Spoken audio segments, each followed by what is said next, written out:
Guys, here are the figs. The fresh figs I fermented. It's 1 year already, guys. But it didn't have any molds. And this one is the dried figs. It's very clear. So I have a date here. I put the date January 6, 2025. So now I'm gonna try. I'm gonna try what is the difference. Because this one I tried to smell it. It smells sour. So we will see. It might gonna be like vinegar, the taste of that. And this one I haven't smelled it. So let's see. I'm gonna try both. So this is the figs fermented for 1 year in 1 month. Guys, it was January 6, 2025. Now is February 10, 2026. So because I went to States last year, then I forgot to carry this because it's not allowed to carry the liquid like this. So let's try it. Try the figs that I fermented, guys. Let's see what is the difference of the taste, because I tried to ferment the fresh figs fruits and this is the dried one.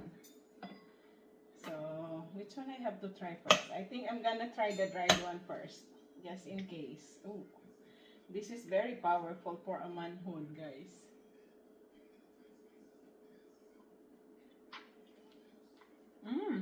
Wow. It's become very soft and sweet. Because the 3 months I tried is still hard. But this one, after 1 year, guys, it's very soft. Wow, I love this one. I have to ferment again. Oh my god, this is so good. It tastes like dessert. It becomes softer after 1 year, guys. Because this is from January 6, 2025. And this one, I'm gonna use different. This is a clean one. You see, ito yung mga parang bula-bula niya. Yun, guys, oh, hindi siya molds. So, this is not molds, guys. This is the, you know, the resin. The figs resin, because it was fresh. So, I'm gonna try. I wanna try what is gonna be the taste. If it is still sweet or whatever. Because I wanna know. Let's see. I wanna know the difference of the fresh figs fermented and figs dried. That's why I did. It says only dried figs, but I tried the fresh one.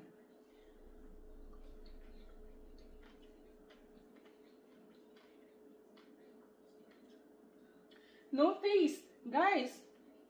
No taste. Tasteless. It's not sweet. Wow.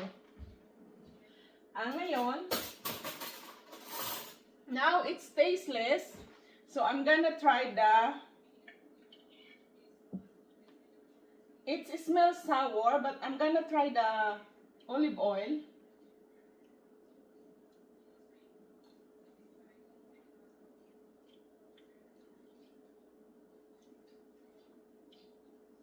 It's not, it's like, you know, a little bit taste of vinegar, but it's not sour, guys.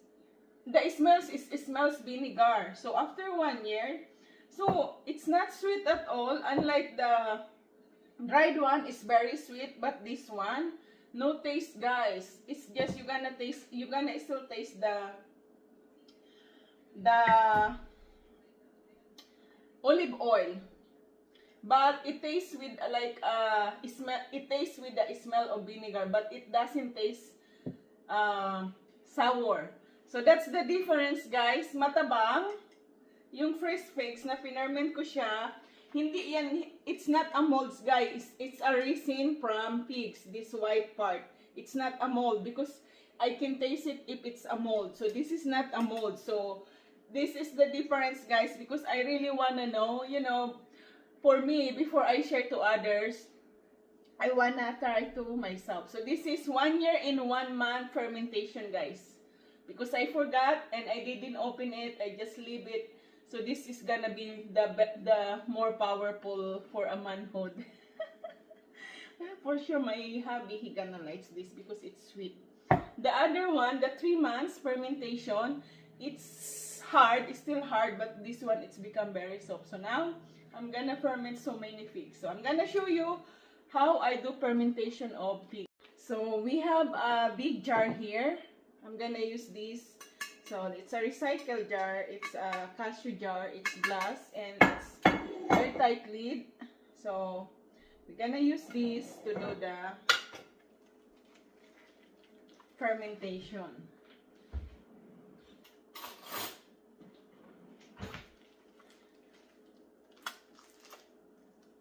So this is dried figs. It's Turkish dried figs. So you can use any kinds of figs, the guys.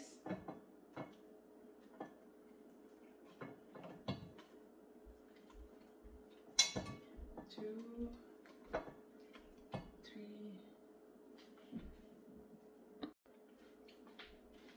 So let's try this fig. It's really good.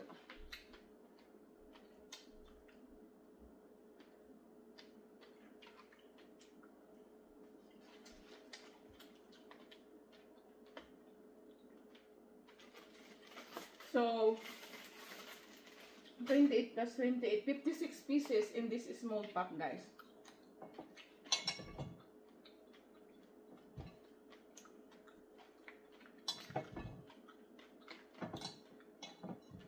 Sarap.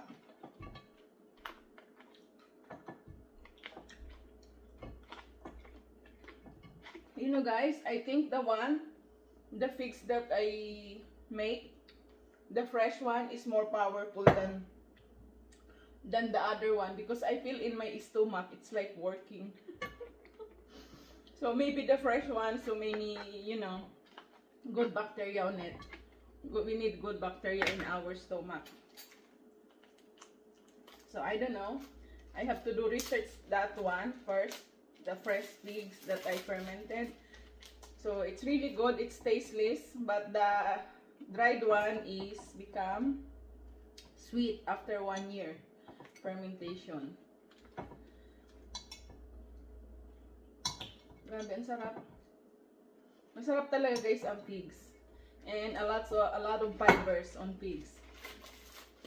Mapupuno yata. So this one is like more than 100 pieces. Ina-absorb niya, guys, yung ano ina-absorb ng figs yung ano, olive oil. So ayan.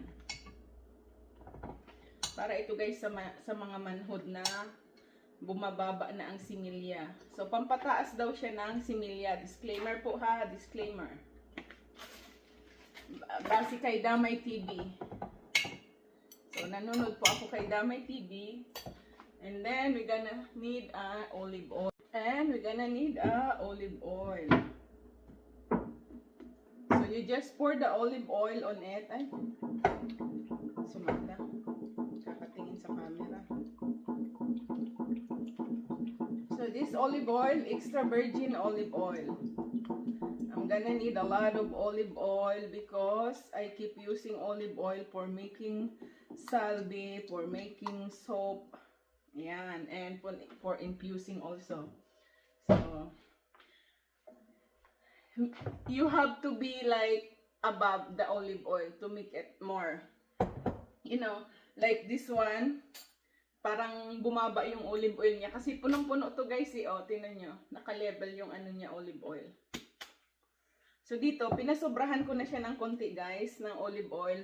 Para just in case, nag-i-expand kasi siya, nag-i-expand kapag na-absorb nung figs yung olive oil. So, eto na, takpan na natin siya. Kailangan you need to use a sterilized jar, guys. And make it sure that the jars is very dry. No bacteria on it. So then, you're gonna use a black cover.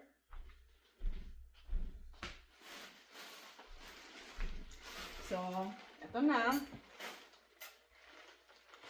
Mabigat. So, I'm gonna use the plastic bag. This is, you know, the garbage bag, but it's clean, guys. I'm just gonna reusing it other one that I use from this one. And it's airtight lid the jar. So, see? Para-paraan lang guys. Kung wala kayong, if you don't have a black cloth, you can use a bag like this, black. And then you have to tidy up. And then we're gonna put a date on it. So I write it down, the date, February 10, 2026 till May 10, 2026. So we're just gonna put this here. And then we can keep this in any dark area. So yun lang po. That's it. So guys, see, this is very powerful because Damay TV, he said that 3 months to consume, but if you are in a hurry, you can do that in 1 month. But the best is 1 year. Because the 3 months, it's still hard, the figs. But this one, after 1 year, it's become very soft and very sweet. And yeah, so I'm just sharing you guys my experience about the fresh figs. Because I did try. You know, I want to try it for myself. To make what is the difference, dried figs and fresh figs. So the fresh figs, after 1 year fermenting, it didn't get any molds. It's a resin from figs because it was fresh. You know, there's a resin in Tagalog, dagta. The resin is dagta in Tagalog. So yung dagta na yun guys, hindi siya natutunaw. Nabubuo siya talaga once nababad siya sa mga oil. Hindi siya nagmimix sa oil. So yan siya, dagta, naipon siya, oh. It's not a mold, guys. Maybe you're gonna think it's a mold. And I like this one because it's not sweet. So I don't like very sweet food. But this one, it's really good. So it's good for my hubby. Kasi mababa yung kanyang, counts. Ito, sa akin na lang to. Kasi tasteless. He wouldn't eat this because it's tasteless. So, it's for me. So, sa kanya yung masarap. Sa akin yung hindi masarap. Di ba, guys? Ganyan tayo magmahal, di ba? Ng ating mga asawa. Thank you, guys, for watching. Bye-bye. So, now you have idea. What is the taste? That's why I show you, guys. Thank you for watching. Please subscribe. Watch my YouTube videos. And please don't skip ads. Because yung ads lang po, only ads can pay us, YouTuber. Thank you. Shares to your social media account, my YouTube videos if you like it. Because I always promoting healthy eating. Prevention is always better than cure, guys. So believe me, see? You see? Prevention is always better than cure. I only have 5 hours sleep, but look at my face. It's still fresh because I eat all healthy foods. And my first drink in the morning, hot water. And also, black cumin seeds cold compressed oil. This is my first drink. While I'm boiling my fenugreek. So, every day in the morning, empty stomach, I drink fenugreek tea. See guys, the effect. No problem with any illnesses. I am 47 years old already, guys. Do I look like 47 years old in your eyes, guys? Look at my face. Do I look 47 years old? That's because I'm making my own bar soap for my skin. It's all herbal botanical. You check on my YouTube channel. You watch all those how I make the bar soap for shower, for bathing, and you can see. So this is the effect. Look at that. It's my herbal botanical soap. See? Pwede na ba akong maging model ng aking sabon? Thank you guys for watching. Have a nice day. Bye-bye. God bless us all. Thank you. Sarap ng tea.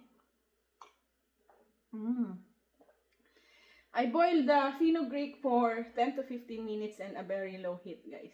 Don't boil fenugreek in a high heat, medium to very low heat. When it start boiling, I turn to low heat. So all the nutrients is gonna stay. Sarap. Dalawang labukan lang, guys. So, di ba? Healthy. And good for imbalance hormones for women. Even for men, it's good. Good for balancing your blood sugar. Everything in the body. While you are drinking, eating healthy herbal, it's the best one. See guys, ooh, look at my face, oh, di ba? Wala pa akong hilamos guys ha. I don't even wash my face and it's 1:30 in the afternoon already. Because I just get up because I sleep 4 a.m. making videos, editing the videos here in YouTube, for YouTube. So that's how it is. It's hard to edit YouTube videos. It's not easy guys. Because I don't just make a video, nonsense video, no. For me, I spend time doing my video is good for for others, not just because I wanna post myself on YouTube, no. I care to others, that's why I share healthy living, how to prepare foods healthy and how to cook healthy. Thank you, thank you.